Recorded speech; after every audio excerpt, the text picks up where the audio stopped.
I can still remember the first time I met Mark. I was 16 years old and I was living in a hostel in the city. I had become friends with a girl named Michelle who introduced me to her sister Lucy. At that time, Lucy was Mark's girlfriend and they were expecting their first child. I can still remember him telling me in a private conversation that he wished we had met sooner. Mark and I went for a drive one evening while the sisters were somewhere else. It was magical, just sitting together and looking at the stars. It was at that moment when he told me that we should have been together. I saw him only a few times after that moment, but I was young and I still had so many things that I wanted to do. At age 18, I got married. As time went on, I learned my husband was not the man that I thought he was, and never imagined my life would be like this. He was a violent man in general, but when he drank alcohol, it was terrifying. I was hospitalized on a few occasions and went into refugee status for protection and was told he wouldn't be able to find me. But he did. The courts were pathetic. He would only get a good behavior bond. In the Australian legal system, a good behavior bond is a type of non-custodial sentence which involves the condition of the offender's, quote, good behavior for a set period. One judge said that I wasn't allowed to take his children from him as it was Christmas time, and I was planning to go live with my mom and take the children with me. The judge stated that because he didn't hurt the children, I wasn't allowed to take them away from him. Both my mom and I were horrified. He had not only broken my cheekbone, but he broke my nose and some of my ribs. Also, my body was covered in bruises. Let's go back. We had just had our first daughter, and my husband Robert agreed to go out to dinner at Blacktown RSL. While there, I saw Mark. He was wearing a white suit and looked gorgeous. I couldn't believe it was him. We couldn't talk, as Robert wouldn't allow me to talk to anyone without his permission, so as the night ended, we went our separate ways. It was a few years later when Robert said, let's go visit Mark and Lucy. At this point in our lives, we both have 3 kids, and my husband has become a violent, abusive drunk. When we got to their home, Mark and I looked at each other, and he asked me if I wanted a cone. A cone is a joint that starts small at the crutch or inhaling end and widens out to the tip. Well, being a weed smoker myself, I said yes. Perfect, I thought, as we didn't smoke in front of the kids. We went into the laundry room and shut the door. He grabbed me and kissed me. That was the start of our affair. Mark was the man that was the love of my life. Our affair lasted longer than my marriage. I only ever had one affair, only with Mark.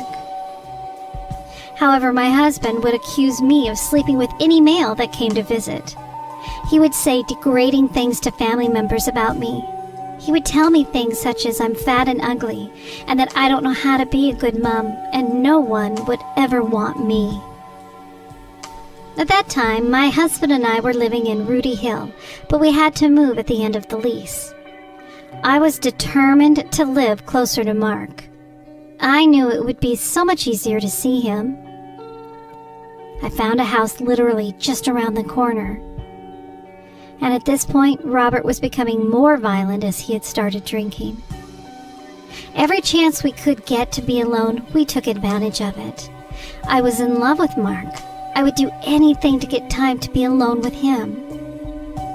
I would even get Robert so drunk that he would pass out, even though I knew he could go off at any second and start beating me.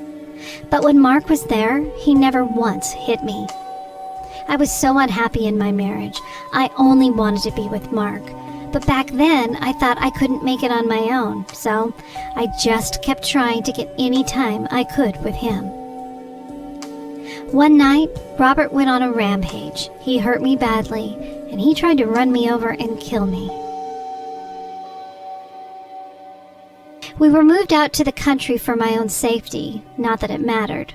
Robert found us in a few days. I was terrified to go with him, but we all went back to the city.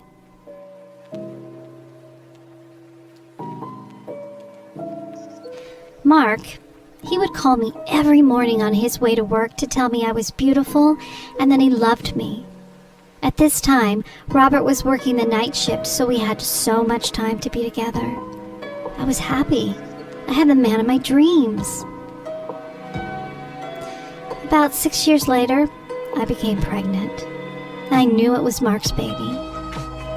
I told Mark that I was pregnant, and he asked me if it was his, and of course I told him the truth. It was his. He was so confused, just as I was, so with all of this added stress, I ended up going into labor 1 month early. She was beautiful. A beautiful, healthy baby girl. Mark and I made this beautiful little soul.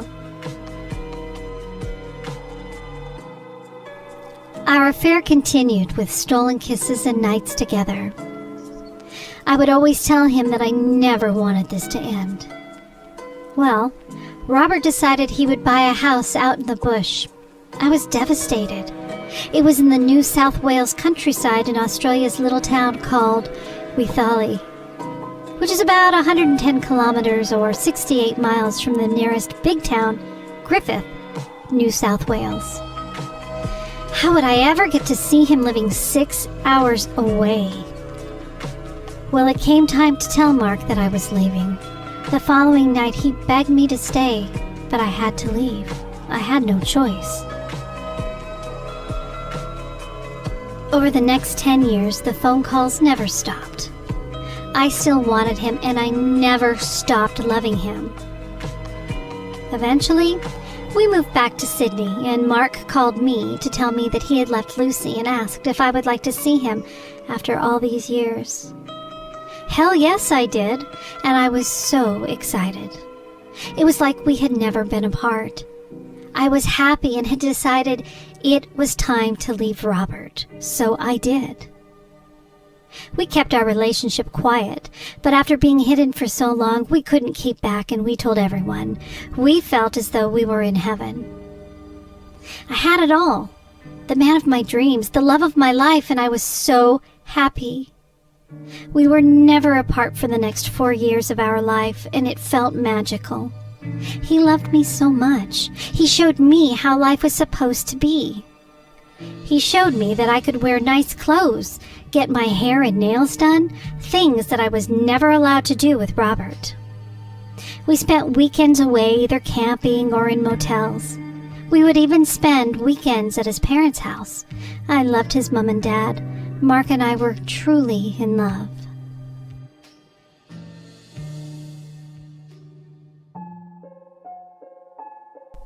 Then, Mark got sick. He had a toe amputated and then another one. I thought he was going to be okay. People lose limbs and still live. 12 months after he lost both toes, he told me he was dying. He said he didn't want me to be upset, so he was going to leave me so that I could find somebody else. I begged him to tell me the truth, and again, he said he was dying. I still didn't believe him. I couldn't believe him. I was devastated. The love of my life didn't want to be with me anymore, so I thought.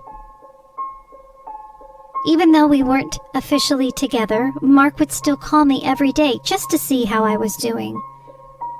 I was so confused. I thought if he didn't want to be with me, then why was he making sure if I was okay? This went on for 3 months, and then one day I decided to no longer answer the calls anymore. It was literally killing me to not be with him. Before I knew it, there was a knock on the door. It was Mark. He just held me in his arms and waited until I stopped crying and said, "I love you, Brandy. Please don't ever think I don't," which made me cry again. I asked him, "Then why don't you want me?" He said he loved me and that we would get back together. We were planning a trip to visit Kakadu National Park. It was a Monday, and Mark's birthday was the following day. I thought to myself, well, I will call him and wish him a happy birthday and give him his present. But at this point, I was wondering why he had not called me yet that day, like he had for the previous 27 years. The next day arrived, his birthday, and I tried to call him to see what time he was picking me up. There was no answer. I was so upset, thinking he just didn't want to go. I went to bed that night knowing something was wrong, but put it to the back of my mind. The next day, it was Wednesday, his daughter Steph told me that he had passed away. My whole world fell apart, and is still since that day. At his funeral, I wasn't allowed to say goodbye. I had to sit alone at the back of the crematorium by myself. All I could do is think is, no, it can't be him. They are all lying to me. I have no idea whatever happened to his ashes or what even caused him to die. He did say at one point his liver wasn't working properly. As I write this story, it has been 2 years since his passing. I wish every day that I could be with him. You see, I still love him so much that every day I have to pretend that I'm okay when I'm not. Act like I'm happy when I'm not. Pretend that I can live without him when I don't want to. Many people say with time it gets easier. No, it doesn't. I still wear the promise ring he bought me all those years ago. Still, to this day, no one knows that Mark is Megan's dad.